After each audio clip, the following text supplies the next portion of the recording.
It is Tuesday, November 9th. My name is Joe Gregory, and this is the Average Joe MMA Show.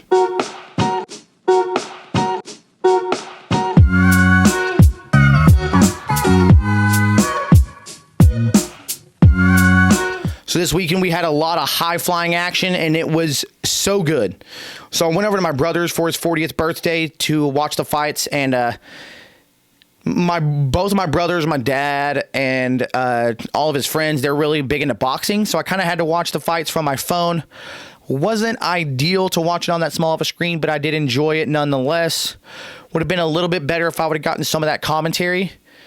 But either way, I really enjoyed the fights. Like I said, high-flying action from beginning to end. Before we get into recapping some of these fights here, though, I did want to talk about Bruce Buffer being back. So Bruce Buffer did not realize how much of a big inaugural piece to a pay-per-view and how much he gets me excited to watch a pay-per-view when he introduces these guys. Yes, Joe Martinez is great. Does a really good job for fight nights and things like that, but having him do a numbered UFC bout last week was weird. I wasn't quite as excited for it.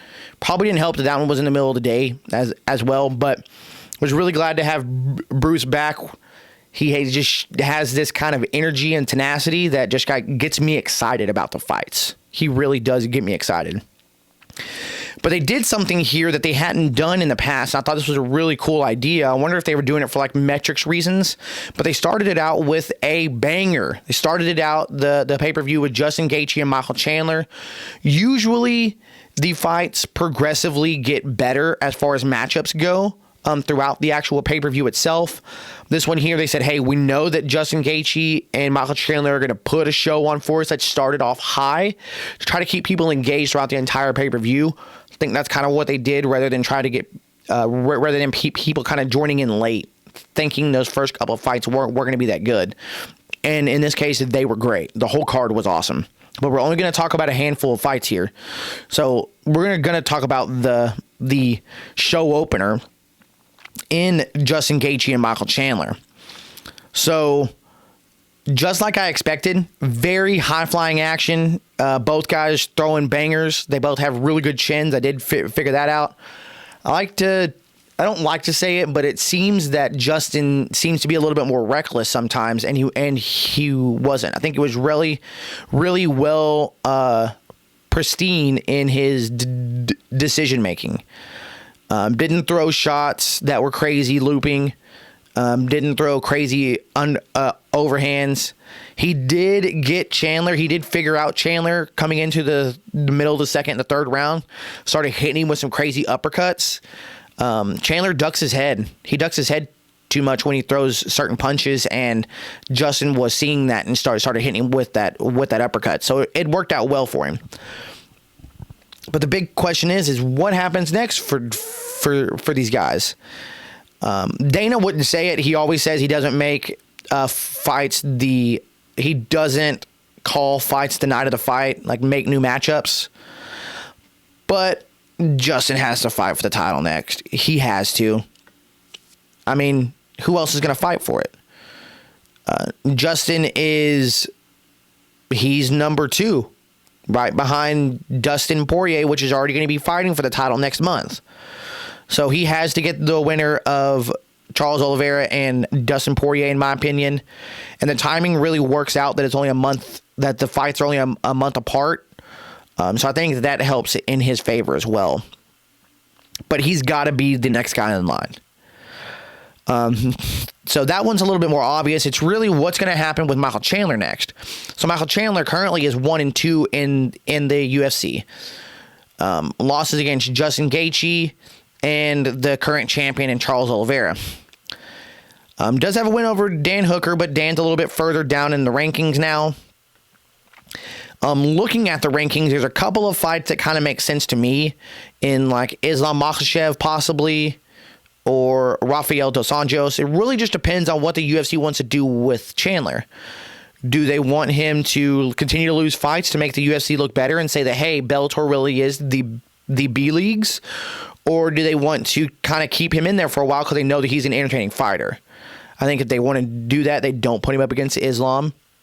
Not that Dos Anjos is going to be an easy fight for him. I just think that Islam will ragdoll him. Honestly, I see Islam ragdolling everybody and becoming champion and never losing. It's very similar to the way Khabib did it.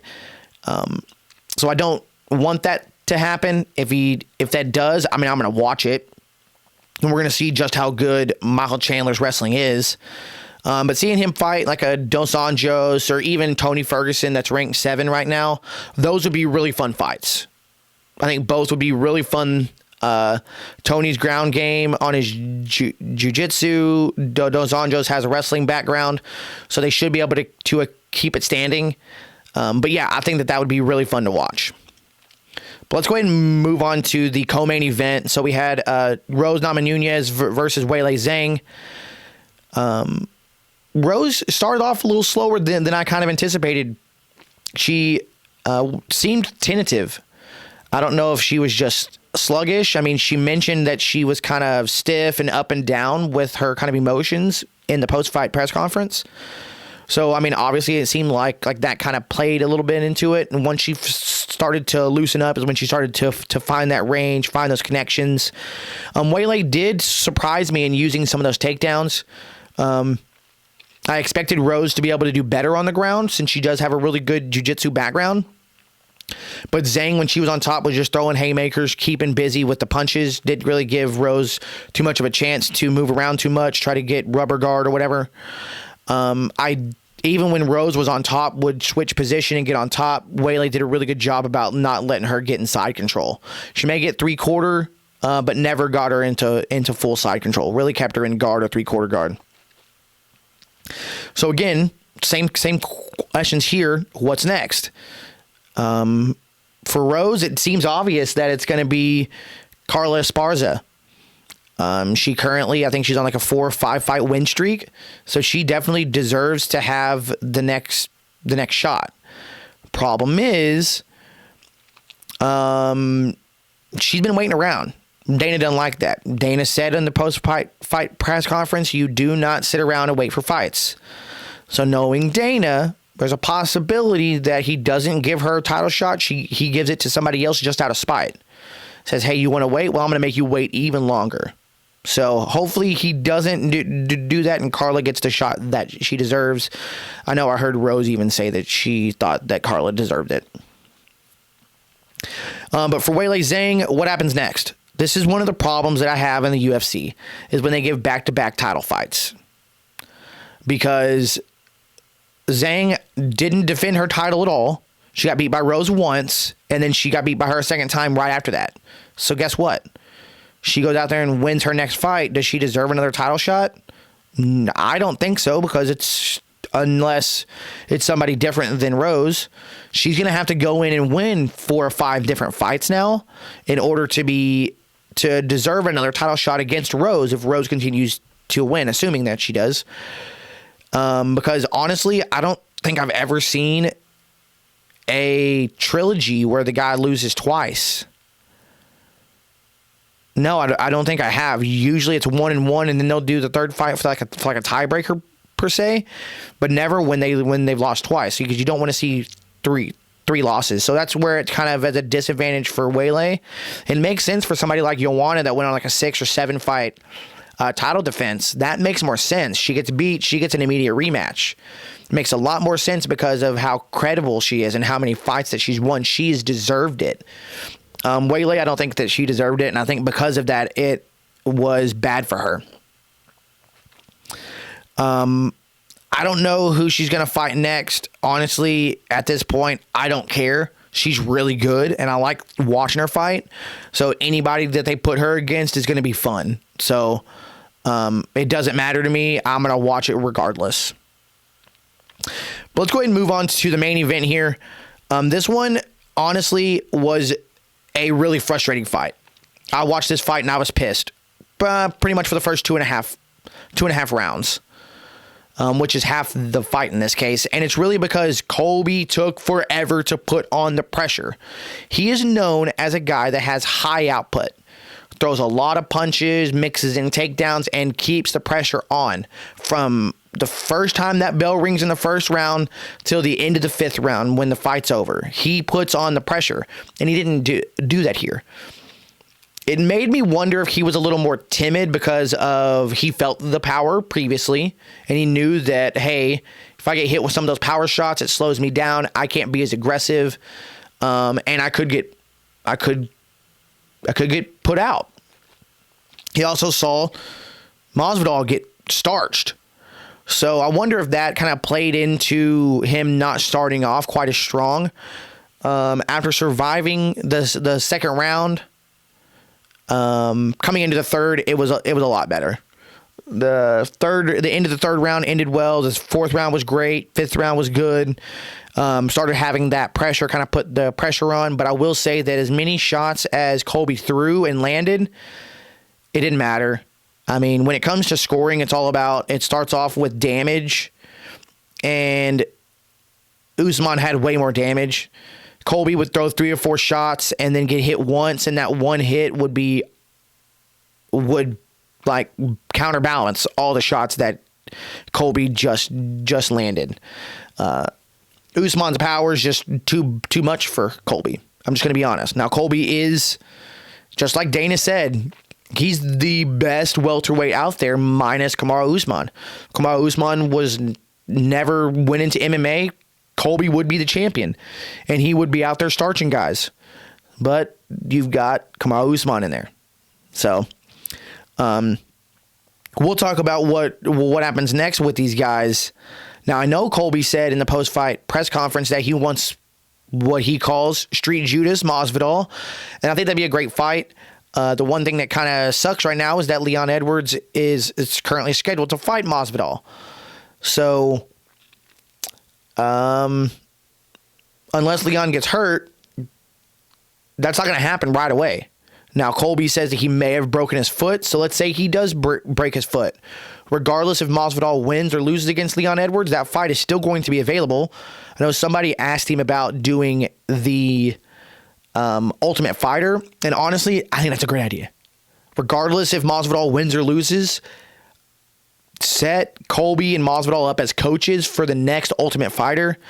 It seems like Colby may have to heal up a little bit anyway, maybe 6 to 8 weeks, which I think will be a good timetable after this fight that Masvidal and Leon have. We'll just have to wait and see, but I think that's the best way to do it, and I'd really like to see it. I think it'd be one of the highest rated tough seasons out there, just because of how crazy either liked or disliked Colby is. I know I'm going to watch it. I don't watch it all the time, and I'm going to watch that one just because I like Colby like that.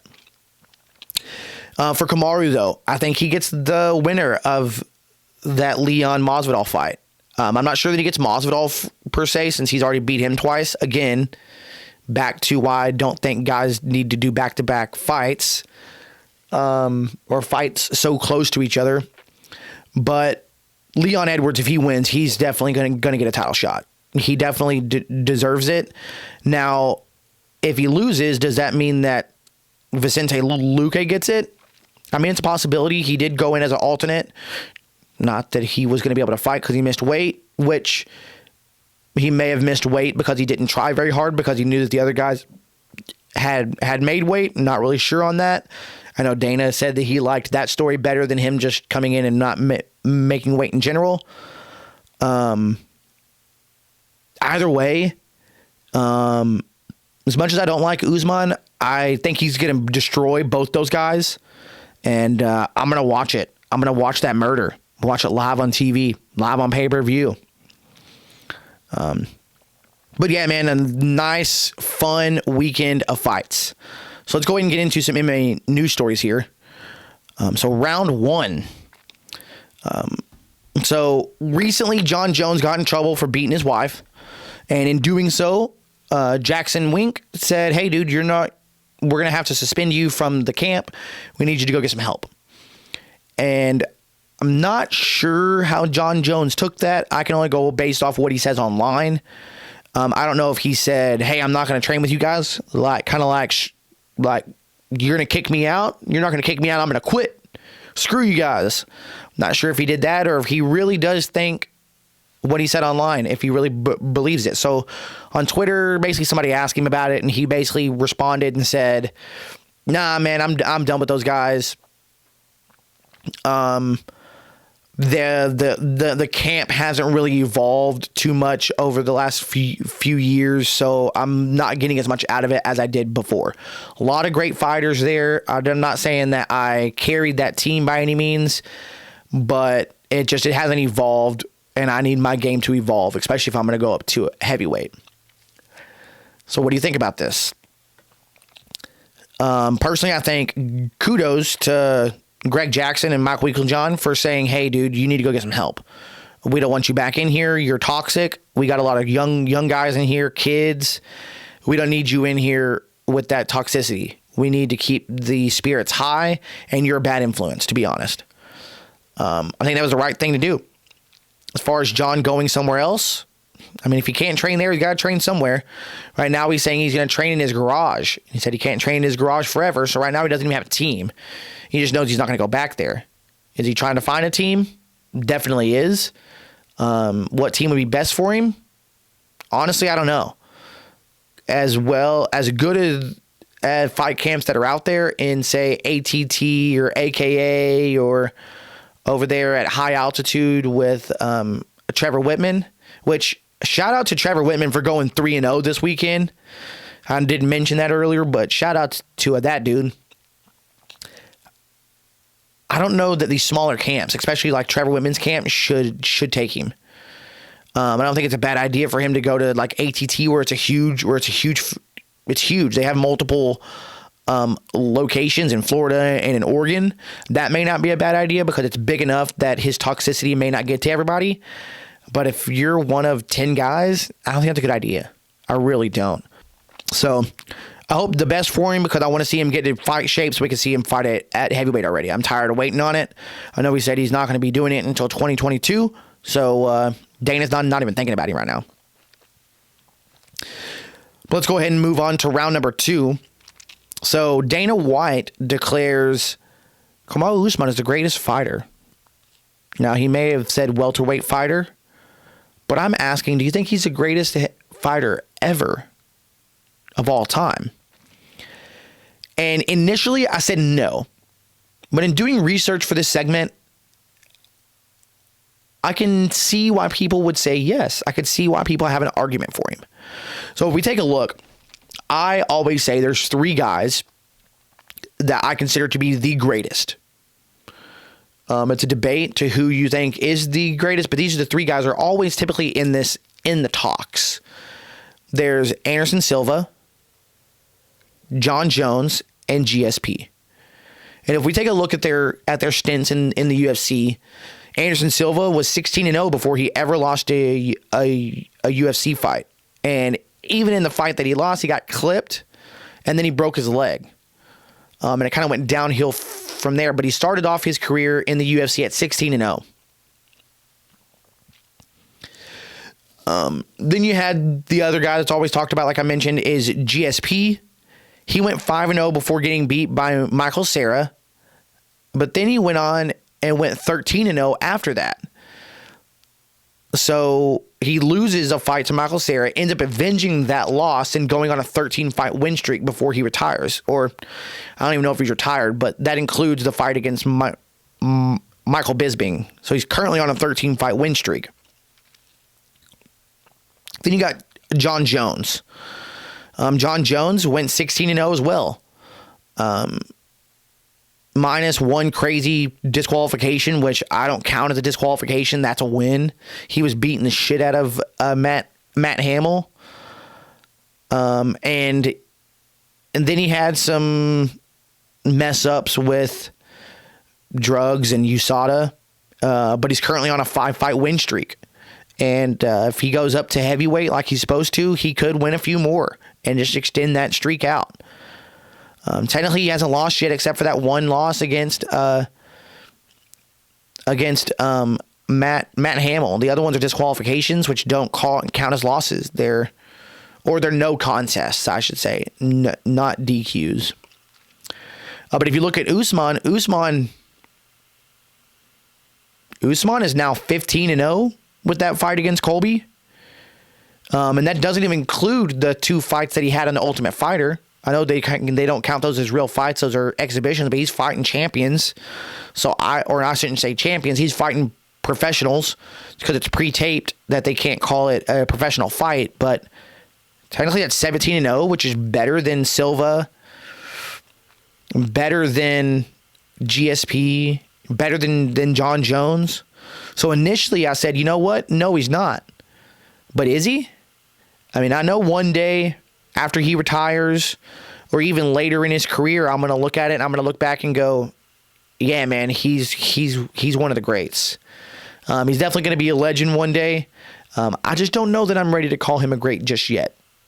But we may be doing that in the near future. Let's go ahead and move on to round number 3. So as I mentioned, I was over at my brother's house. I still watched it a little bit out of the corner of my eye. Canelo versus Plant. I went into this fight honestly going, why the hell do we continue to watch Canelo fight? He just dominates everybody that's in there.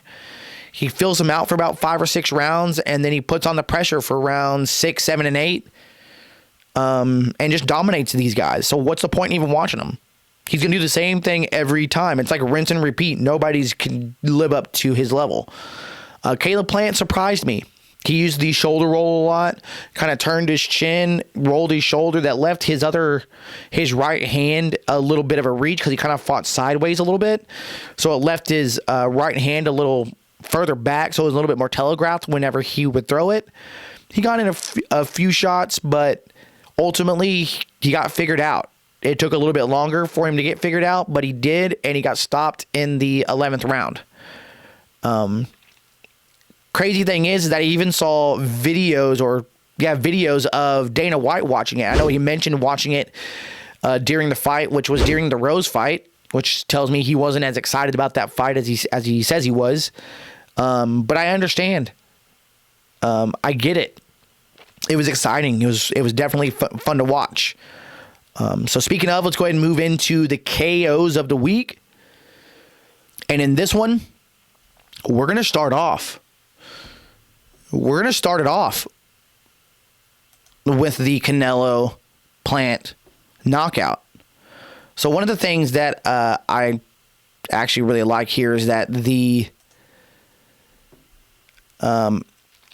ESPN does this where they have a Twitter handle that is it's not UFC, it's ESPN Ringside. And in this, it's a ringside shot of the knockouts, essentially. It's somebody from ringside that's filming it. So he gets him here, hits him with that, oh man, and he hits him as he's going down a little bit. He's stumbling, trying to stay on his feet and goes down. Oh, jeez. Canelo's he's masterful. He's really good at what he does. Caleb tries to get up at the 8 count, wobbly still. Ref goes, nope, I don't want to see any more of it, and calls it.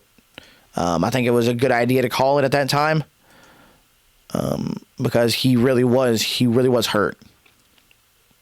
But there was another fight on that card, and Anthony Durrell, he scores a knockout, and this fight was all right. I expected Anthony Durrell to knock this dude out way earlier than he did based on the odds, but he knocked him out nonetheless, so I feel like we need to watch this one here as well. Let's go ahead and check this one out. Oh my gosh, hits him with the craziest of uppercuts. Puts that dude's head back. Dude's lying on the ground saying, oh, no, I'm good. But puts his hands up like he's ready to go. The ref's still counting and is like, dude, you need to stand. As soon as he stands, that dude, he must be on the side of a mountain because he starts tumbling down. The ref calls it and goes, dude, this is over.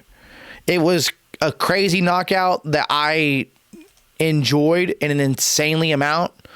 Not that guy should have been in there with Durrell. From what I saw, he just didn't need to be in there. That's why the odds were what they were. I wonder if he was a late replacement. That I'm not sure of.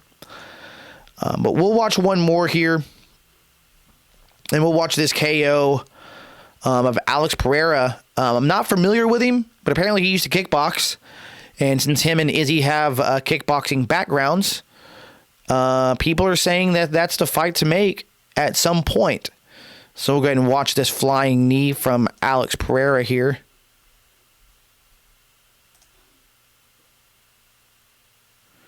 Oh my gosh, that guy was standing up. I gotta watch this again. Dude was standing. Boom. His opponent was standing and he hit him with a jump knee.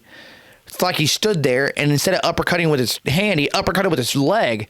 Got him right in the chin, head back, fell to the ground. A couple extra follow-up shots, put him away. I don't know if he's the real deal just yet. I don't know a whole lot about him. I need to watch him fight more. But everybody's talking about him and Izzy because they used to kickbox. So I don't know if they ever fought. I'd have to look that up.